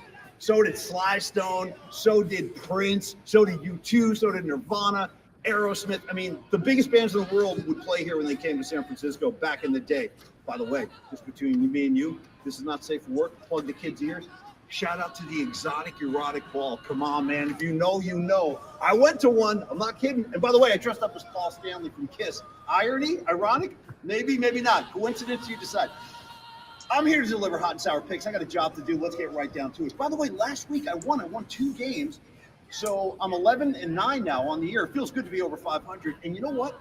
Last 2 weeks, I've taken the points and bet against the Chiefs. I won both games. How do you like that? So today you're going, Paulie Mack, you're going to do it again? No, Kenny Rogers taught me when I was young. No one to hold them, no one to fold them, no one to walk away, no one to run. Today's the day I walk away from the Chiefs, but I'll be back. I'll be back to pick against them soon enough. In the meantime, let's go down to Washington, D.C. Jane Daniels, Rookie of the Year candidate. We don't talk about them enough here on the Hot and Sour Picks. They are hosting, the Commanders are hosting a 6-2 Steelers. Steelers getting free. Commanders at home with their 7-2 record. I know the question you're asking, Paulie Mack, are the Commanders for real? This is the kind of game that's going to determine that. I think that they are. I think they're ready for the big stage. So give the Steelers the points. With all due respect to Mikey Tallman, I'm a fan of the face. We've talked about it. But I'm going Jane Daniels and the Commanders in this one. Game number 2, Tennessee Titans going into Los Angeles, taking on the 5-3 Chargers. Tennessee with their 2-6 record. And they're not really moving the needle. What do they have left down there? Not a whole lot. They are getting 7.5, but I'll tell you what, Justin Herbert finally has a coach. Justin Herbert finally has a defense, dude. They're playing pretty good football. Did you guys know? I didn't know this until I looked this up. The Chargers have the stingiest defense in the NFL. They've allowed the fewest points in the entire league. Pretty impressive. So I'm going to go ahead and take those Chargers. Justin Herbert, maybe the most talented quarterback in the league, if I could just kind of submit that. Because it ain't Mahomes, I'll tell you that much. I take Herbert over Mahomes. You heard me, and I'm standing by that. Take the Chargers, give the 7.5, and let's just enjoy the Cow Palace. Creative Tony's up next. God love you, and have a great weekend. This is beautiful. I'm enjoying this very much. Hold on. Oh, yeah. Oh, hey, Paul. Hey, Creative Tony. Hi. My turn to talk about some Cow Palace action. I'm sitting in the section 106 where I was for my favorite fish show ever. What's that date? 11/29/96. Wow. Nice. Look it up. Great set list. I like to shout out the girl who was standing next to me who guided me through, and she asked me to pretend that I was in a bowl of rice, churning rice while I danced. What's that going to do for anybody's musical enjoyment? Churning rice. I'm just curious. Paulie, as the kids say, if you know, you know. Fair enough. Okay. Here we are. By the way, 3-0 now. 3-0 in the last 3 picks. I'm hot. Okay, scalding hot. Some like it hot. Red hot Motley Crue. Yeah. Right? What are you going to do? So this week, I'm going to roll the dice a little bit, you know? Paulie talked about Kenny Rogers. How about Garcia and Deal, you know? When are you going to let that deal go down? Let's make a deal. I'm going Carolina Panthers. You know I love the home dogs, right? I'm going Carolina Panthers. They're getting 6.5. Man, I wish it was 7. But that's Vegas. They're trying to sucker me, and they got me. So I'm taking the Panthers at home against the Giants, plus 6.5. That's all I got. Here we are, Cow Palace. Enjoy. Yay, dude, that was fun, man. And look at our beloved Cow Palace. God, I love that building. I freaking love that building. I don't care what anybody says. I wish they would bring shows back there. I really do. I really wish bands would play there. Problem with the Cow Palace is a little small and the acoustics are horrible, dude. The sound bounces all over that joint. But I still miss it. There's a lot of great memories in there. And I saw a lot of people on the comments line. Patty from Napa said she caught the same Kiss show. Don Peralta loved the Cow Palace for life. Humdinger, thanks for the visuals. We had so much fun making the Nestle last year. See, the thing is with last year, I was still kind of under contract with KBR, which is kind of why I sat out that year. And we were still working out the for real. We were like working out the financial part of it all. And so I couldn't do any shows last year, but we did put up those hot and sour picks every week, and we had a great time. I really enjoyed that, Tony. And compliments to you with your great production work, dude. Bringing in Mikey Tomlin, bringing in the Motley Crue picture. Like, you really did a great job with those. But I think we thought this year we should probably just do them live on the show. Right? Do it live. Thing sucks. This whole thing sucks. We'll do it live. Yeah. Dude, I was still working at KBR when we were making those, and so I remember like a couple times Mike Holler was like, "Where are you going?"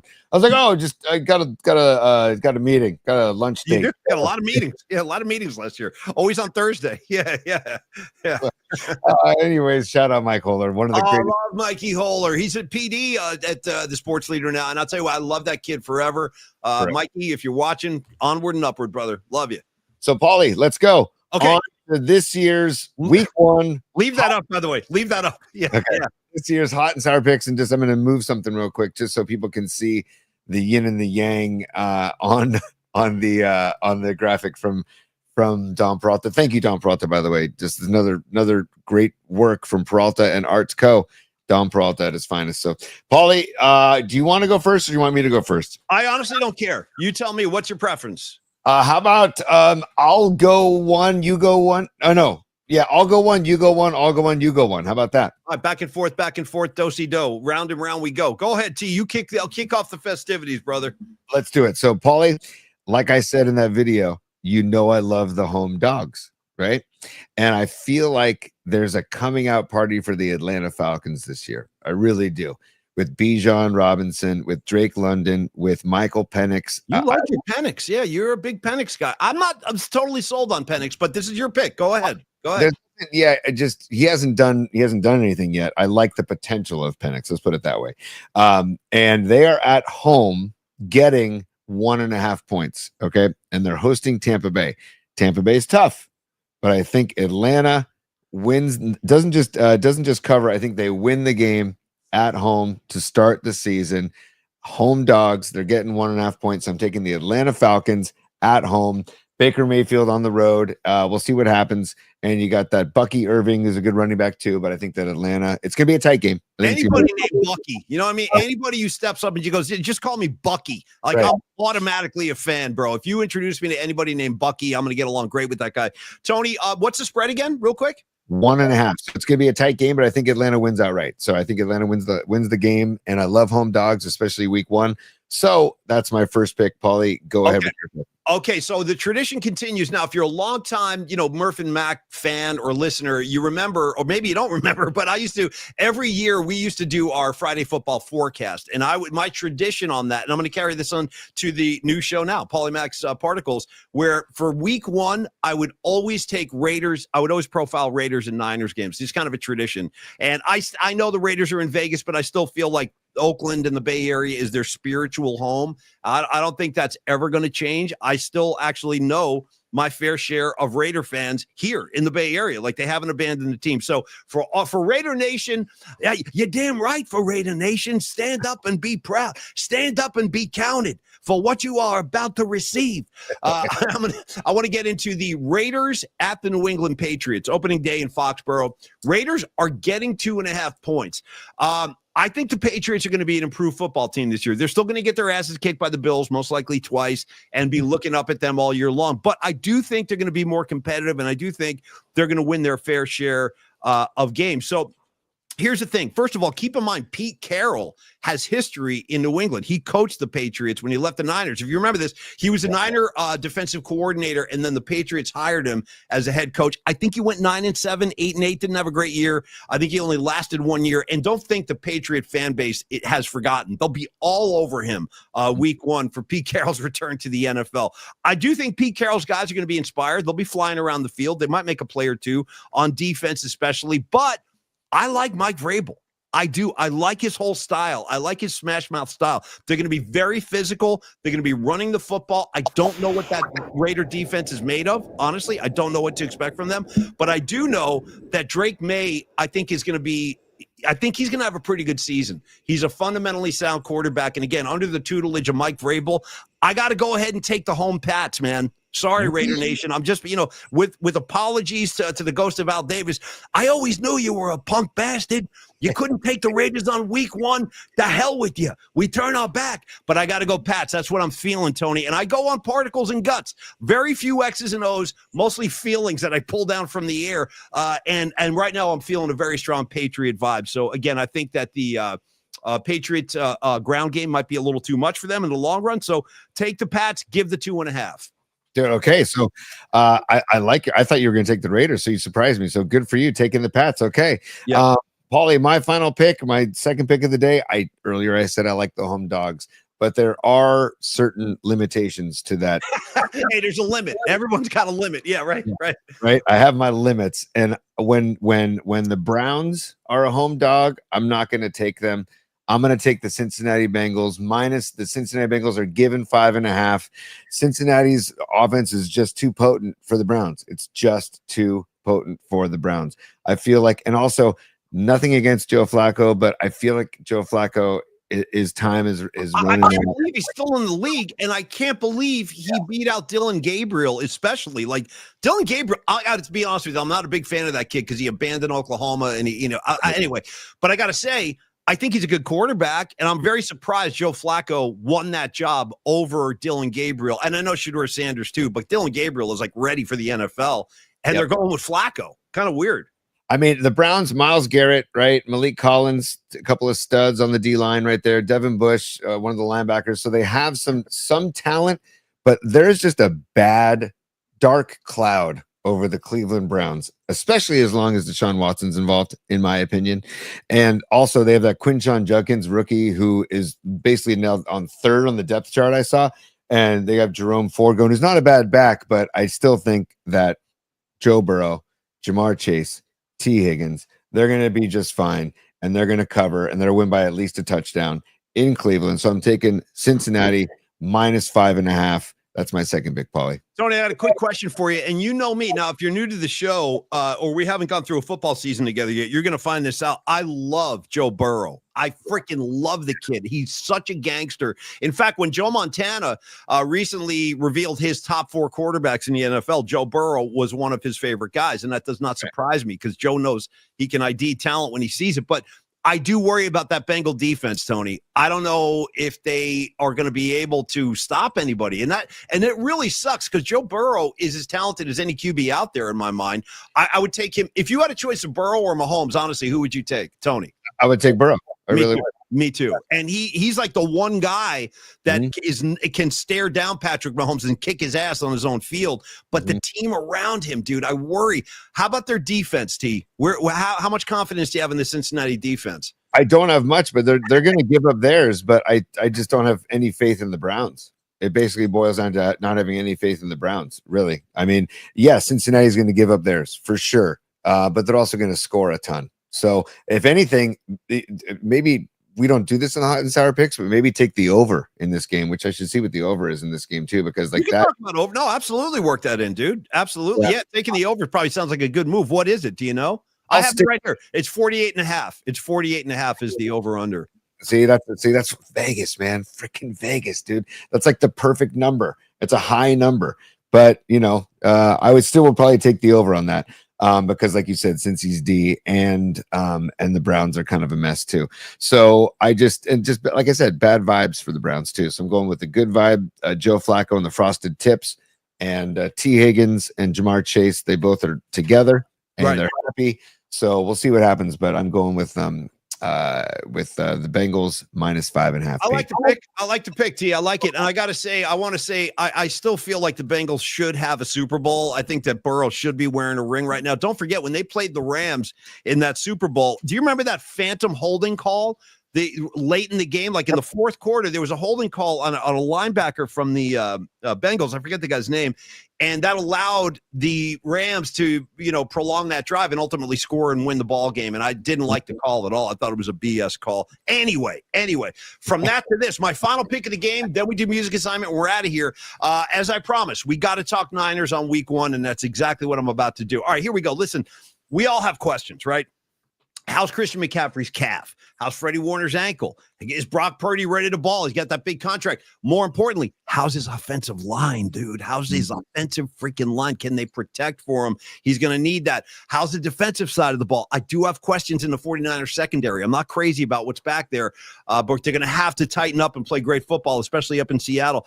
Listen, the spread is 1.5. Very small. I mean, a spread like that is really, to me, has no phasing on the game whatsoever. So the Niners are giving Seattle 1.5. Fine, go ahead, take your 1.5. I think it should probably be like a 3.5 point spread. But Vegas says 1.5. Fine, better for us. I'm taking the Niners to win week 1. And unlike Creative Tony, I don't bet against my own team. You know what I'm saying? Tony's happy to bet. He's like, oh, bet on take the Dodgers, take the Chiefs. Did it today. Talk about the Chiefs today. I could never do that. I'm too much of a weird, spiritual, weirdo type to bet against my own team no matter what. And I wouldn't anyway. I actually like the Niners to win this ball game. I think they have just too much firepower. Ultimately, hopefully, if everything's churning and going well. Tony mentioned Ricky Pearsall. Let's see what he's got. Jawan Jennings, make some plays for me. I expect it now from you. You want to be the big guy on the block? Make some plays. Don't be a CD Lamb dropping balls 3 at a time. Make some plays. Christian McCaffrey, make some plays. George Kittle, make some plays. Defensively, though, I am I need to see what's out there, Tony. I don't know what kind of D we're going to have. I love that Salah's back. I mean, he's like the perfect guy, but he doesn't have the personnel he had when he was here the first time. He just doesn't. Look at how many guys have left. Where's DeForest Buckner? You know what I mean? Where's Dre Greenlaw? All these guys have, poor Dre Greenlaw too. We think he's going to miss week 1. And I love Dre. Remember how great of a guy Dre was when we hung out with him in San Jose that night, Tony? Super cool guy. Yeah. I wish him well. Anyway, I'm taking the 49ers. I'm going to give Seattle 1.5. And that, my friends, Tony, can I see the menu one more time on our way out? The visual is too good to give it one more time. And thank you, Don Peralta. Take the Niners, give the 1.5. And by the way, just a great stoner kind of observation here. You know what's great about this? And I don't want you to change this. Dom, don't change this. Bowl of soup, couple chopsticks, no spoons. Let's see you eat that bowl of soup with some sticks. I defy you. But I love it. I love the visual of the sticks and the soup. Tony, yes. Paulie, that reminds me, when I played baseball, when 13 years old in Japan, and they taught me how to eat soup and rice with chopsticks from a bowl. And they basically tell you to put the bowl up to your mouth and you just shovel. You just shovel it into your mouth. I've seen it done. I've seen it in the restaurant. I don't think it's very polite, though, to have the bowl right on your mouth, shoveling like that, is it? I'm telling you, that's what the family that I stayed with, shout out to Etsuko and Asai, A-S-A-I. The Asai family. They had me for a week in their house, and they were so nice. Anyways, they taught me how to. And by the way, Etsuko was the mom, and every morning I woke up, and next to my bed was a halved grapefruit with sugar on the top of it, and she wedged out each wedge with a toothpick. You got to wedge them out. No, that's a big move right there, and that's a gangster move. And by the way, if I may, Tony, gently suggest all of you grapefruit enthusiasts, I happen to be one too, especially the pink. I love a good pink grapefruit. Try some honey on there instead of sugar. Ooh. Drizzle the honey. Okay, my mom turned me on to that when I was a kid. My mom used to drizzle the honey on the grapefruit, and I've never looked back. I've never turned back. Yeah. Only because we're talking grapefruit for a second before we get to musical assignment, Paulie. And by the Grapefruit League, Tony, the Grapefruit League. Let's talk Grapefruit League ball. You know what I mean? Yeah. Sure. It doesn't beat the Cactus League, but it's good. Yeah, it's in there. It's in the mix, right? And by the way, I'd much rather be in Zona than Florida. I got no time for Florida, really in any capacity except for South Beach. I go down there for fun. Go ahead. Scottsdale, Arizona. Yeah, and it's exploded over the last 10 years. But too much, dude. Try going to a Giants freaking Cactus League game. It's like $170 for a seat now, dude. It's out of control. Dude. You're so right. It's grown into like Disneyland almost. It used to be quiet. No more. That's why you got to go to like Talking Stick Park or go to Goodyear or go to Hohokam Park where the A's play. Like you can find great seats at for the A's spring training games. Anyways, Paulie, my point being is that we're talking grapefruit. I just want to tip my cap to the drink known as gin and juice because it's grapefruit juice and gin. And also there's a resurgence of a beverage in my life lately. And I have to give my friend Ian Gunderman, shout out Gundy. He made me a drink the other night with 21 seeds. Is this like this tequila, but it's cucumber and jalapeno infused tequila. Oh, that sounds nice. Except for when you throw it up later, that can't be pleasant. Especially jalapeno. But go ahead. Moderation is key. Moderation is key. Just be a wise ass. Go ahead. Yeah. I know. And then club soda, and then just a few shakes of Fresca. Yeah, dude. Fresca's a pretty surprisingly refreshing drink. Don't sleep on Fresca. It ain't bad. Give me a Fresca on the rock. Yeah. It's back in my life. My children are like, Dad, what is this? And I'm like, oh, it's Fresca. I'll tell you who's a big Fresca fan right now today as we speak. He's probably got a can in his hand as we speak. Is Rags' brother, Brian. Big Fresca guy. Big Fresca. Last time I was in Jersey, and by the way, I am going to Jersey next month. I'll be in New York and New Jersey in October. So I think Rags and I are going to do a show with you, Tony, from his house. So Rags and I will co-host with you one of the dates in October. I'll give you the date soon. But anyway, look forward to that. But anytime when I go to Jersey, Rags' brother Brian is always like, he calls me Smack. Everybody in Jersey calls me Smack. That's my nickname back there. You're going to learn that as the months go on. But he'd be like, yo, Smack, you need a Fresca? I'd be like, yeah, if you're having one, I guess so. Give me a Fresca. Tony, let me go back to the grapefruit thing real quick, and then we do the musical assignment and we say goodbye. Mm-hmm. One of my favorite drinks, and watch out because they're freaking dangerous. Anybody can make them very easy. Grapefruit juice and vodka on the rocks. Oh, boy. Watch out. Summer in 1991. I'll never forget that. I drank those the entire summer. I was up in Boston. Oh, yeah, that's a Greyhound. That's known as a Greyhound. I'll tell you what, I did my time with the Greyhound, buddy. I did my time. I really did. Did you ever indulge with the Salty Dog, which is a Greyhound with the salted rim? I don't think I did, but it sounds good. I would definitely do that. Yeah. Just the almighty grapefruit. People need to have more grapefruit in their life. It's so good for you, full of antioxidants. And Escobar is a super. Hang on. Escobar is a super. He says, I always drizzle honey on the grapefruit before I eat it. Beautiful. Escobar. I tell you what, I'm pretty much in lockstep with Escobar on a variety of things in the world as we walk through life together. Me and you, Escobar, we're gonna drizzle it up together, brother. And shout out, if I could, can I get risque for a second on a Friday? Get loose. Shout out to the film we weren't supposed to see when we were teenagers, dude. This was a big deal when we were kids. Bo Derek released this movie. It was like unrated called Bolero. She's running around naked the whole movie, so we all wanted to see it. And there's a scene in that movie that involves some honey, and I'll just kind of leave it there. Hey, I didn't write the script. I'm just telling you what I saw. And I wasn't supposed to see it, but I did. Yeah. I can't emphasize the impact Bo Derek had on my generation. Tony, go ahead. Well, the line in Fast Times, Bo Derek gets mentioned in Fast Times. Yeah. Bo Derek's blanks. Yeah. That kid. You're gonna scratch my brother's car. Oh. No, I'm not. Man, the greatness of honey. Do you put honey in your coffee? Every day. Right now. I got honey in this right now as we speak. It's good for your throat too, man. It is. By the way, shout out to Dr. Young too. The teeth whitening project, day 5. I'm on day 5, teeth whitening. That's why I got the straw. So drinking coffee. Clank it for me. Let me hear the metal. Yeah. You're the only guy I didn't even know they made metal straws till I met Creative Tony. He's ahead of the game. Yeah. And then also, just the whitening it's actually quite an experience, and it's very relaxing. I put the things in, and anyways, that's where I've been watching America's Team with the whitening molds. Can we get a VIP video of that, please? Can I or some kind of footage of you with the mouthpiece on watching the Dallas thing, please? Pretty please. I need that for my own comedy. Okay. Shoot something this weekend. VIPs, we'll get you some new content soon. I was encouraging Tony. Tell me if you like this idea real quick before the music assignment. I was telling Tony that we should do some VIP videos for the fantasy league.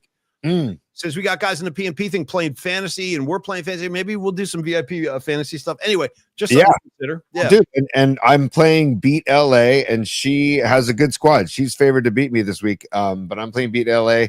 and I had I'm trying to look at the my squad, but maybe I can find it later. But it's a good matchup between me and Beat LA. I was trying to find the our team. There it is. Oh, I can't find it. It's okay. But Beat LA, hey, if I don't win, I hope you do. You'll win, and I hope you have a good season. So, but Paulie, it's time for the musical assignment. Yeah, as we're going to do that, stand by, because I'm going to give Shannon Kaler some love here because we have to, because he made this for us. Stand by.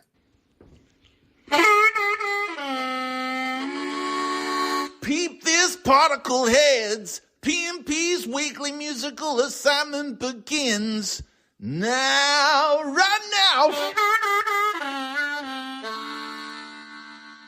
Thank you, Kales. Love you, buddy. You're out there somewhere doing your Batman stuff, I'm sure. All right, Tony, musical assignment. Now, you hatched the idea this week, so explain it one more time, and then you kick it off. The musical assignment, basically, because we were talking, yesterday's show kind of unexpectedly took a turn where we talked about betting and about how I don't like the Cowboys, but I liked that they had 8.5. They were getting 8.5 points. And so I bet on the Cowboys. And we were talking about sometimes, you make a business decision versus a rooting decision. And if you bet on the Chiefs or the Cowboys or the Dodgers and they lose, you're stoked that they lost. And if they I almost dropped my coffee. Nice. I heard the clank. I heard the clank of the metal. It comes in handy. See? Yeah. Talking with my hands, man. Yeah. Back in radio days when there wasn't a visual, you could talk with your hands all over the place. I still do. I still knock shit over all the time. It's a big flaw of Paulie Mac. I knock stuff down all the time, waving hands around. I can't help it. Just part of my thing. What are you going to do? It's all good, man. But anyway, so and then if you bet on the Dodgers or the Chiefs or the Cowboys or whoever, and they win, and you win the bet, then you win money, and you can do whatever you want with those winnings. So anyways, that was the topic of discussion yesterday. So it led us to the topic of songs about betting, or that mention bets, or that mention gambling. And that was the musical assignment for the day. Paulie, so if you want to go first, or you want me to go first, I'll go first. I'll go first. You rap today, dude. You rap. So I love the assignment. I love the topic. And I thought, Scarlet Fire and I yesterday, even on the show, we're kicking around like there's so many Grateful Dead songs with gambling references. And Robert Hunter was really big on that, using it as like a metaphor for stuff. Mm-hmm. But I'm going to go left of that because that's almost like too obvious. Hey, Tony, how about Deal? You know what I mean? It's a little too obvious. So I'm going deeper. I'm going to start with what might be my favorite, but I'm going to give you two songs. I thought I was going to do one, but I thought of a second one. So let me give you two. And I don't have any records to hold up today. I don't have either of these on vinyl. But the first song, I will put it on the playlist in just a couple of minutes. PMP playlist 25. My favorite Bob Seger song of all time is I think it's his first single of all time. And I think it's from 1969. That's how long ago he was recording music. And the track is Ramblin' Gamblin' Man. Dude. And it was in Once Upon a Time in Hollywood. It was part of that soundtrack, if you remember it. And the lyrics, I was just 13 when I had to leave home, learned how to play fortune wheels and roll dice, because I'm a rambling, gambling man. Just a great kick-ass track. Nice. Bob Seger, Rambling, Gambling Man. Always love that song very much. And then Scarlet Fire for you and me. I'm going to speak New Jersey to you for a second. This is just between me and Bonnie.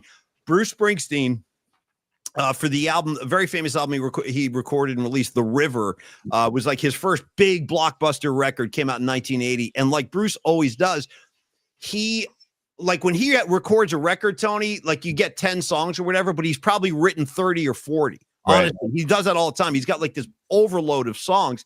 And there's an outtake, a B-side from The River.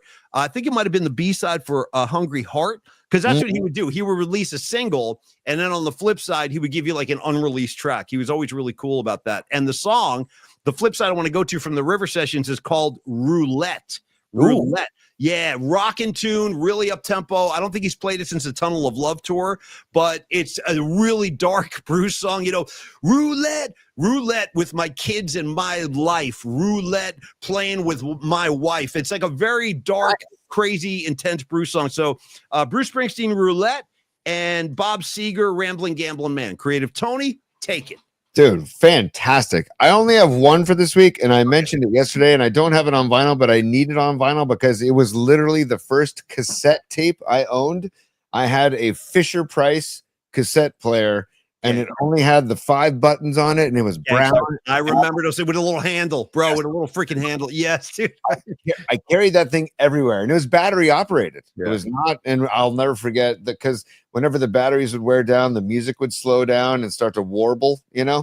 And that's also where I learned about the pencil trick about putting a pencil into a cassette and roll. How many times did you have to spin it? Yeah, totally. Yeah.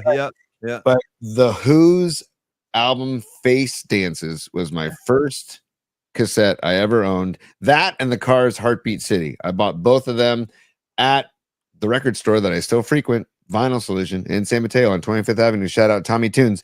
The Who's Face Dances, and I mentioned this song yesterday, and I can't get enough of this song, even at the age of 52 years old. You better, you bet. It's fantastic. It's the whole band shines. During the intro of that song, I think a lot of people think this is a keyboard. It's not. It's John Entwistle on bass. That doodin doodin doodin doodin doodin doodin. It's an insane bass line, dude. He's just peeling off at the beginning. And I love your selection. And you know what I love, Tony? My favorite part of that song is the end, when it like kind of slows down and he's like, "You better bet your life, or love will cut you just like a knife." I love the end of that song, the way it just kind of comes back down, because it's a pretty rocking song. Bravo, Tony. I love when you dabble with the Who. Makes me happy when Tony's listening to the Who. And dude, here it is, buddy. There is the cassette player. Yeah. I mean, can I get a close up on that? Look at that thing. Look at the look at the buttons on that thing. Dude, the speaker's like this big. It's a tiny little speaker. It's great. We all had those when we were kids. Yeah. It was just the greatest thing ever. And the handle, it was all a handle. I just walked around the house with it. It was the best thing ever. No, it's fantastic. Look at the one, dude. Look at the one button has a musical note on it. You see that? Yeah. That's the play. That's the play button. Yeah. Totally. Hey, I'd be willing to bet you, Tony, that when I see the Who in a couple of weeks, and you should come to that gig too. It's a Shoreline. I'm willing to bet they play "You Better You Bet" at that gig. They usually do that live, and it always sounds kick-ass. Great track. You better love me all the time now. Come on, man. It's just you better show me like it's alive now. Totally, Tony. Great. So All right, listen, Tony, great selection, brother. Yep. Now hold on, Paulie. I got pollyspot@gmail.com. I got a lot of people emailing in. So we got "There Ain't a Winner in the Game. He Don't Go Home at All" from Jack Straw. We've got "The Wolf Came In. I Got My Cards. We sat down for a game." Dire Wolf. "Sometimes the cards ain't worth a dime if you don't lay them down." Is that Bonnie? Is that Scarlet Fire? Yeah, Truckin', Me and My Uncle. And she says, and then for this is Scarlet. I was gonna have you guess who it was, but you nailed it. Scarlet Fire. And she also says "Ramblin' Gamblin' Man," Paulie, by Bob Seger.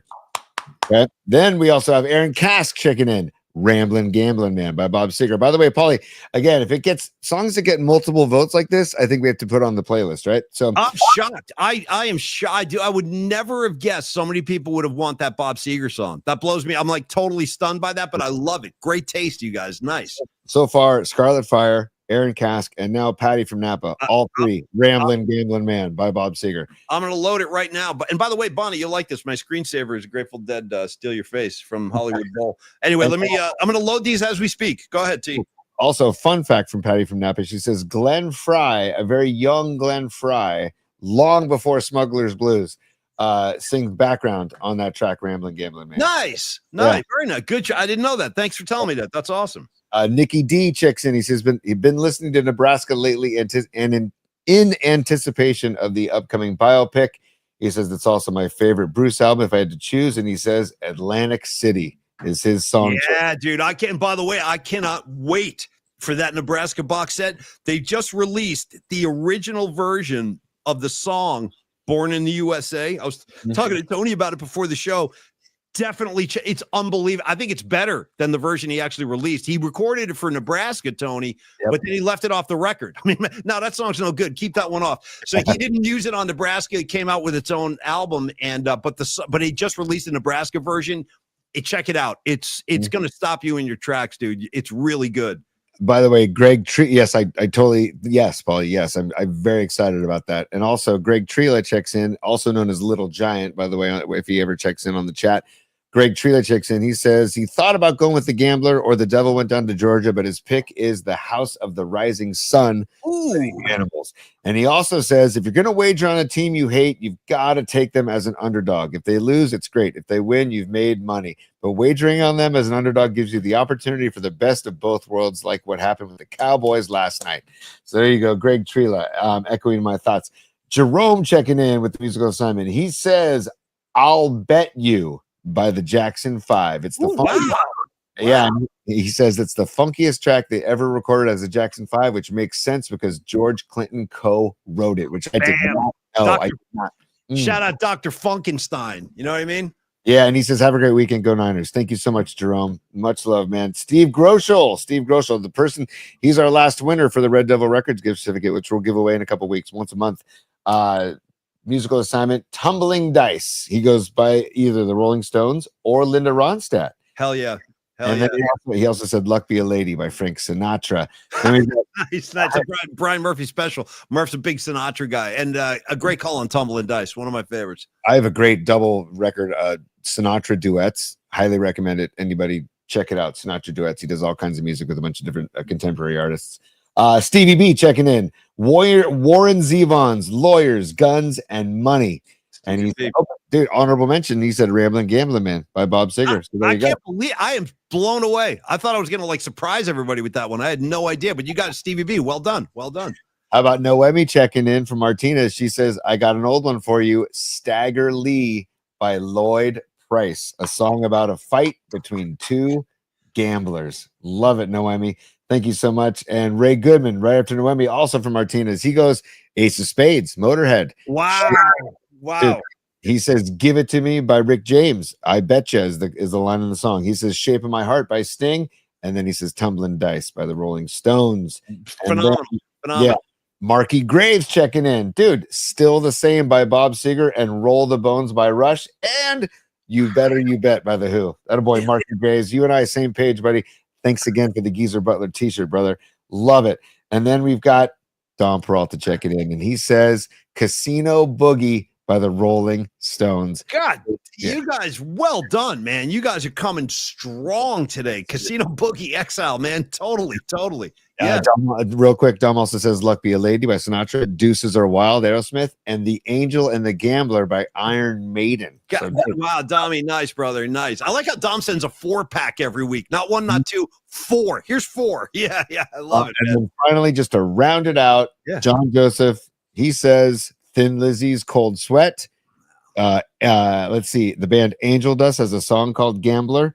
Okay. He's also got Motorhead's The Ace of Spades, and he also has AC/DC's The Jack. Oh, whoa, yeah. She's got the Jack. Go bow, bow. She's got the Jack. Great call. Johnny, fantastic, brother. I expect nothing less from you. You always dazzle us with your selections. Tony, bravo. Noemi, bravo. Ray and Dommy, all you guys, man. Well, very, very well done. I cannot believe how many Bob Seger votes came in. I really am stunned by that. I'm stunned. Also, Paul, I want to give just props to Sweet Mad Hatter, who was not on the show today, but he sent in emails. He's out salmon fishing, and he hit his quota, 8 salmon. He got his quota, and he sent in an email saying, we got our limit. So congrats to Sweet Mad Hatter out there. I thought I was hot ass for catching 5 bass last week. I got to keep talking about it. I can't believe I had such a good day out there on Hidden Valley Lake, dude, reeling in a 5-pack, but an 8-pack of salmon, even better. Good for you. Again, the playlist, I just updated it while Tony was reading the listener selection. So PMP playlist 25. It's on Spotify. Tony, how do they find it on Apple Music again? Real quick. It's scrolling on the bottom of the screen. PMP playlist 25 on Apple Music. PMP maybe I should open up my blanking eyes. It's right in front of me. Thank you, Tony. And then Escobar the Third, did he send? I think he sent one. Did you miss his? He says he sent. This happens with Escobar. I don't know why I don't get his emails. It's so bizarre. Let me check. I can check a different folder. Or Escobar, just write it on the screen. Just write it up. Just send it in right now on the comments line, and we'll read it for you. I didn't see it either. I'm sorry about that. We definitely want to honor you, dude, and get your musical selection up there. So let us know, or text it into a thread, Escobar. That'd be cool too. Dude, Pine Needle checking in with Pink Floyd's Money, and you know what? That's Gilmore singing, so that's good. Pine Needle Pink Floyd's Yeah, Gilmore. let's keep it with Gilmore. Going forward, dude, let's keep it all with David Gilmore. Give me some Nick Wright, maybe mix in some Mason. Even give me some Sid Barrett riding his bike around London with that basket looking crazy. With no disrespect, by the way. No disrespect. I just got it from Escobar. He says, of course, the staple for gambling. He says The Gambler by Kenny Rogers. And he also says Lyrics to Go by A Tribe Called Quest is the name of the track. And he says the line in the song, always wanted this because it surely beats a scramble. I'm Jordan on the mic. Huh? Wanna gamble? That's the line from the song, dude. Dude, shout out Q-Tip, man. Very nice. Get me some Tribe up in this piece. Well done, Escobar. Hey, man, very fun show today. These shows now, Tony, you know you're doing well when the shows fly by. Like we're dude, and again, we're supposed to be doing that. We're brushing up against $140 again. So thanks for riding it out with us, you guys. If it's too much, let us know. Seriously, we can all shape this thing together. We're trying to we're trying to keep it a little more condensed, but it doesn't really work. I will leave you with this. I will say thank you to Stellar Design and Dom Peralta, 650-796-3144. Dominic at stellar.design. Stellar Design, man, visit them. They create award-winning designs with meaningful connections between people, products, and brands. No matter the size of your company, Stellar Design can help you make design impact. Thank you, Dom. Also, thank you. Real quick, Paulie, on that note, sorry to cut you off, but also just the announcement that Baller Cam just partnered up with the San Francisco 49ers. The latest development from Stellar Design, which is Baller Cam, which is a way to record youth sports and broadcast it live to the people that can't be there. ballertv.com, by the way. Also, they just partnered up with the San Francisco 49ers. Just a big announcement for Stellar Design and Tom Peralta. And congratulations, Tom. That's a fantastic partnership with the Niners. And throw us in the pizza oven real quick so we can give Longbridge some love. Longbridge Pizza, our first true love on the show. They came to us when we were just getting started, and they said, hey, we want to be a part of this. I can't thank you enough for that, Neil, Andre, and Steven. And if you remember, we were kind of riffing on the air one night. I said, Tony, why don't we get inside the oven? You know what I mean? We're inside the mouth for Dr. Young. So, bam, there it is. Dami Peralta unleashing his skills again. We are now broadcasting live from the ovens of Longbridge Pizza. Okay, this is where your Polymac particle pie is going to slide right in there. That's where your Nico pie is going to slide right in there. I also really encourage you to check out the sandwich selections on Wednesdays. You know how I feel about the chicken parm. Best one I've had since I've been on the East Coast, and I'm not exaggerating. It's really, really good. And even to back it up even more, Neil goes, here's what I'll do. You want a chicken parm? I'll start stacking cutlets, Tony. Stacking, not one. I'll stack the cutlets for you, and then I'll give you a side order of sauce. That way you can slam dunk it right in the sauce with every bite. I can't say enough good things about the sandwiches. They're fantastic. Try the Vinny's Gabagool. Try the crushed cheese, or the chopped cheese rather, and also the Vibin' Out burger, which is fantastic. I ate one last Tuesday before the Giants game. I ate a Vibin' Out burger. It was really, really good. And he stacks them up again. One burger's not enough for Neil. He goes, you know what? Stack them two at a time. So he stacks up the patties, serves it up fresh like that, Tony. And then there's all the vegetarian options for Tony and the gluten-free options. If that's an issue for you, they've got all your dietary needs taken care of down at Longbridge Pizza, Tony. Final words, kid. Giants back in town next week hosting the Diamondbacks. Longbridge closed on Mondays, but Tuesday, Wednesday, they'll be there. And if you're going to the game, go to Longbridge beforehand. And if you're not going to go to the game and you want to order takeout or delivery, longbridgepizza.com. Longbridgepizza.com. They do delivery, and they also do go order takeout and go have a nice ice cold beer from all their local breweries that they have on tap. They have a great beer selection as well. So Neil, Andrew, love you guys. Andre, Gabino, Steven, the whole staff there. Markovich, you know what I mean? The whole gang. And by the way, Tony, I just want to reveal a little kind of tease before we end the show, and that is that myself, Dom, Tony, and Neil Denardi had a meeting yesterday, and I just want you guys to know we are already working. The four of us are working on the next PMP Familia get-together. We started hatching ideas yesterday. You guys are going to really like what we have coming up. Some unusual stuff. Honestly, I don't think anybody would kind of predict what we're going to be coming up with because it's kind of left of like a normal get-together, but you guys are going to love this. So tune in next week. We'll start to trickle out the teasers, and that'll be coming up. I think our next PMP Familia get-together will be, I'll just start in a broad stroke. It'll be in the month of October. It'll be on a weekend. and you guys are going to have a great time. You're going to freaking love this. So thank you to Longbridge. Thank you to Dominic and Stellar Design, and thank you to all of you. Don Peralta, Gravy Graves, Centaur, Corinne, Aaron Kask, Monica Lopez. You guys know Karen Bell, Corinne. We freaking love you guys. You guys really put the wind in our sails and help this show. So thanks for showing up every day. Sorry the show was so long today. Tony, we're bright. Again, this might be the longest show we've ever done. I didn't mean to do this. I really didn't. Before the show and our meeting today, we're like, yeah, we really can't go too long. It's almost a 2-hour point now. So you guys go enjoy your weekend. Have a great lunch hour. And Tony, your final words, and let's go home. Happy birthday, Ray Goodman. And have a great gig tonight. William Welch Winery in Martinez. If you want to go out to Martinez and see some great local music, Ray Goodman and the Soulmates go on at 6:30 to 10 p.m. No cover charge. Bring your own food if you want. 2-drink minimum, and have a blast and celebrate Ray's birthday and watch some damn good local music in Martinez, Paulie. Thanks, Tony. And final words, everybody enjoy your weekend and go Chargers. Don't forget what I said. Defund the Kansas City Chiefs. Defund their asses. Let's see, you know what I mean? Everyone's defunding this and defunding that in the government sense. I say screw all of that. I'm not into the government. I want to defund the Chiefs. Who's with me? Okay, I want to know when we go marching. I need some soldiers at my side. Tony, bring in David Lee Roth. Let's go home, kid.